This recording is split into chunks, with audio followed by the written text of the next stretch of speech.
నేను నీకును స్త్రీకిని నీ సంతతికిని తీరని వైరము కలిగింతును.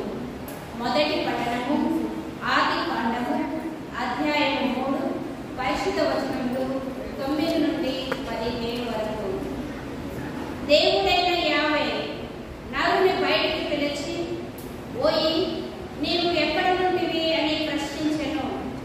అంతటా మానవుడు, తోటలో మీ అడుగుల చప్పుడు వింటిని, నేను దిశమలతో ఉంటిని కావున భయపడి దాగుకొంటిని అనెను. నీవు మొండి మొలతో ఉంటివని నీకు ఎవరు చెప్పిరి?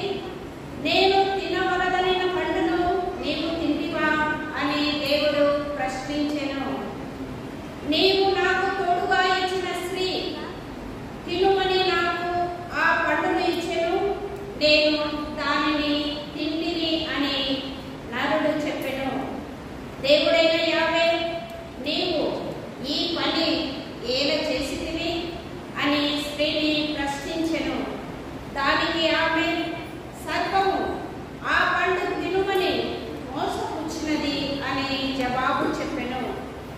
అప్పుడు దేవుడైన యావే సర్పముతో ఇట్లనెను, నీవు ఇంత పని చేసితివి కనుక జంతువులలోను క్రూర మృగములలోను నీవు శాపములకు గురియగుదువు. ఇక ఈనాటి నుండి నీవు పొట్టతో ప్రాకుదువు, మట్టియే నీకు ఆహారము.